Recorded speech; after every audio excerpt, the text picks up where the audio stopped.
যুদ্ধের ৪০ দিনেও যুদ্ধবিরতিতে আর হরমুজ প্রণালী খুলতে রাজি না করাতে পেরে ইরানকে এক রাতেই পরমাণু হামলা করে গুড়িয়ে দেওয়ার আলটিমেটাম দিয়েছিলেন মার্কিন প্রেসিডেন্ট ডোনাল্ড ট্রাম্প। আর তাতে ইরান ভয়ডরহীনভাবে প্রতিক্রিয়া দেখালে দুশ্চিন্তায় পড়ে যান তিনি।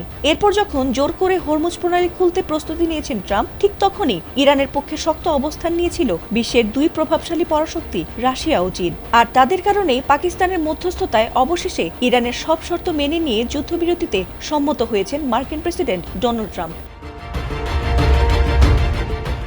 আর এমনটাই হতবাক হলেও স্বস্তি প্রকাশ করে স্বাগত জানিয়েছে বিশ্বের বিভিন্ন দেশ। তবে যুদ্ধবিরতির পেছনে হরমুজ প্রণালী খুলে দেওয়ার শর্ত জুড়ে দিয়েছেন ট্রাম্প আর জানিয়েছেন যে এই প্রণালী জাহাজ চলাচলের জন্য উন্মুক্ত করে রাখলে এই স্থগিতাদেশ কার্যকর থাকবে, না হলে যুদ্ধবিরতি ভঙ্গ হবে। আর অবাক ব্যাপার হলো ইরান তাতেও সম্মত হয়েছে। কোন বিশেষ শর্তে এতদিন পর হরমুজ প্রণালী খুলে দিল ইরান? পররাষ্ট্রনীতি বিষয়ক বিশ্লেষকদের মতে অনেকটা বাধ্য হয়েই নাকি ইরানের সঙ্গে 2 সপ্তাহের যুদ্ধবিরতিতে সম্মত হয়েছে ট্রাম্প। কারণ ইরান ও ইসরায়েলের মধ্যে একটি পূর্ণমাত্রার যুদ্ধ হলে তা ট্রাম্পের প্রেসিডেন্সিকে ধ্বংস করে দিত। ট্রাম্প বড় বড় হুমকির কথা বলছিলেন ঠিকই, কিন্তু মধ্যপ্রাচ্যের সবাই জানতো যদি ইরানের বিদ্যুৎ কেন্দ্রে হামলা করা হয় তবে তারা মধ্যপ্রাচ্যে এমন হামলা শুরু করত যাতে করে বর্তমানের চেয়েও ভয়াবহ জ্বালানি সংকট তৈরি হতো।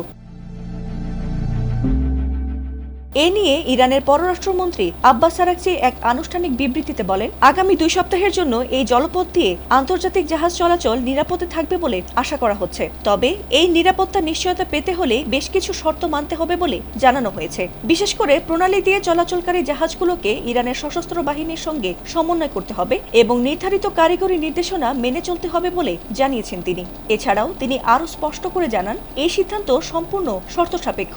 ইরানের নিরাপত্তা ও সার্বভৌমত্বের ওপর কোনো ধরনের হুমকি বা আক্রমণ অব্যাহত থাকলে দেশটির সশস্ত্র বাহিনী আবারও সক্রিয় হয়ে উঠবে। অর্থাৎ যুদ্ধবিরতির কার্যকারিতা নির্ভর করছে প্রতিপক্ষের আচরণের ওপর। ফাতিমা সুলতানা, এটিএন বাংলা।